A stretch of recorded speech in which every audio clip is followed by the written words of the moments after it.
E aí, meu povo, hoje nós vamos conversar sobre o conto A Boa Lady Duquesne, da escritora Mary E. Brandon, desse livro aqui, Herdeiros de Drácula. Então vem comigo logo depois da abertura.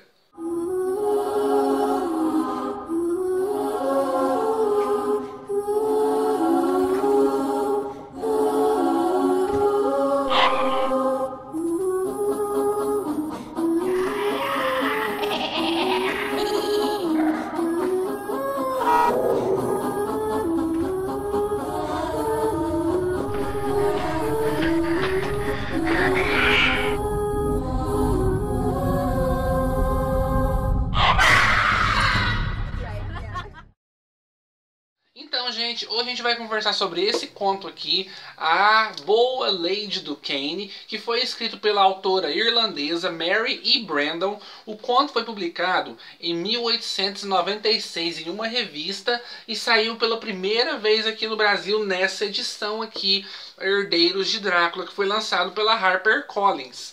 Essa edição aqui foi organizada pelo Richard Dalby, que é o mesmo autor que organizou essa edição aqui, ó, gente. Deixa eu pegar para mostrar para vocês. Essa edição aqui, ó, o grande livro das histórias de fantasmas. Vocês estão vendo esse livro aqui? Richard Dalby organizou essa daqui e organizou essa daqui também. Então, ele já é um grande organizador de histórias dessas coletâneas já. Ele entende bem do assunto. E ele colocou, então, essa história aqui, que de certa forma tem a ver com vampirismo, sim, porque vocês podem ver, né? O tema do livro são vampiros, sugadores de sangue, sugadores de energia, sugadores de força vital, esse tipo de coisa. E nós temos aqui, sim, uma sugadora de sangue. A história é a seguinte: nós temos a mocinha principal, que eu esqueci o nome dela, Bela. A Bela é uma moça de origem humilde. Ela só vive ela e a mãe dela em uma pequena casa no subúrbio.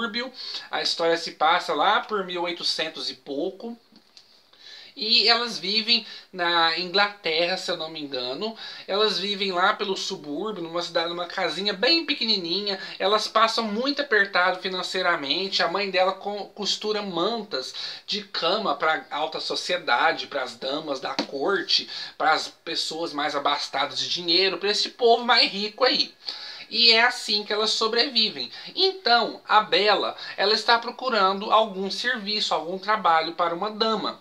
Porque naquela época, quando as moças iam trabalhar, tinha seus empregos fixos, né? Como governanta, como cuidadora, preceptora, como dama de companhia, esse tipo de coisa. E ela vai, então, até uma pessoa importante, que é esse mesmo termo que ela usa aqui, pessoa importante, que é uma senhora dos seus 50 anos por aí, que ela é bem conhecida no meio social dos ricos. Ela conhece muitas pessoas ricas e através dela, então, ela cobra uma taxa e ela vai e faz tipo um currículo da pessoa.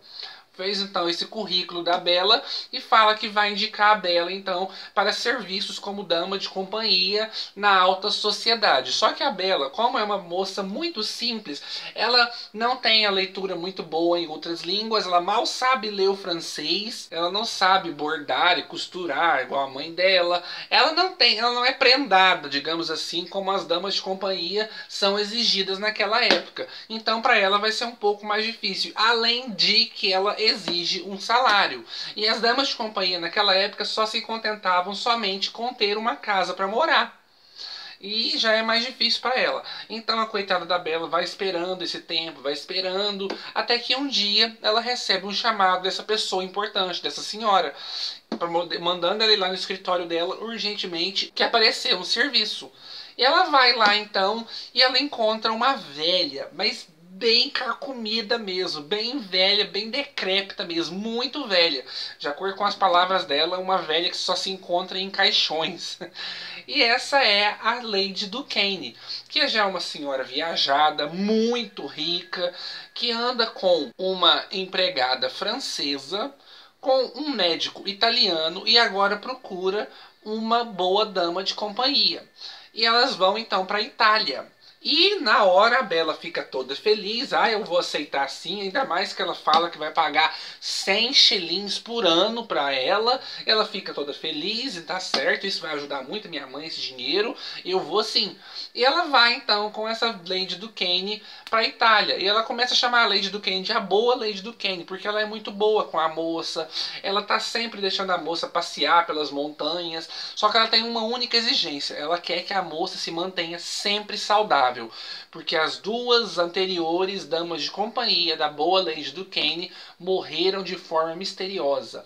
Elas ficaram muito doentes, foram ficando doentes cada vez mais e mais e mais e morreram.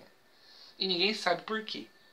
E a história vai seguir a partir daí, quando a Bella começa a perceber que a saúde dela tá ficando deteriorada também. Ela, que era uma moça robusta, que era uma moça cheia de saúde, uma moça cheia de vigor, começou a ficar doente aos poucos. E marcas de picadas começam a aparecer pelo corpo dela, como se fossem mordidas de mosquito, sempre aos pares. E eu paro de contar a história por aqui. E, gente, vocês já devem imaginar o que é o mistério todo ao redor dessa história, mas eu gostei demais pela forma como foi tratado, pela forma como foi desenvolvido e o final feliz, gente. Vão esperando um final feliz aqui. É muito divertido. A linguagem da autora, Mary E. Brandon, é uma linguagem extremamente fácil, extremamente simples. Você que não está acostumado a ler clássicos pode ler isso aqui tranquilamente, que é uma linguagem bastante contemporânea, bastante atual, sabe? Nada de palavras que caíram em desuso, nada de expressões muito diferentes, nada disso. É coisa assim, bem simples mesmo, que qualquer leitor, até um leitor iniciante, consegue ler. E a história é bem criativa, é bem gostosa de ler, não é arrepiante, embora ela tenha alguns momentos de mistério, alguns momentos de suspense aqui e ali. Ela é muito legal e eu recomendo sim a leitura porque é bem divertida. Então fica a dica aí, pô. E amanhã, gente, nós vamos conversar sobre uma história que está presente nesse livro aqui. O livro em questão é O Mundo Sombrio, Histórias dos Mitos de Cthulhu, escrito pelo Robert E. Howard. E a história que nós vamos conversar amanhã se chama, então, A Coisa no Telhado. Eu já li a história já e eu tô doido para conversar com vocês sobre ela porque eu gostei demais. Então, vejo todo mundo aqui no canal amanhã pra gente conversar sobre essa história aqui. Então, até amanhã, meu povo. Tchau, tchau.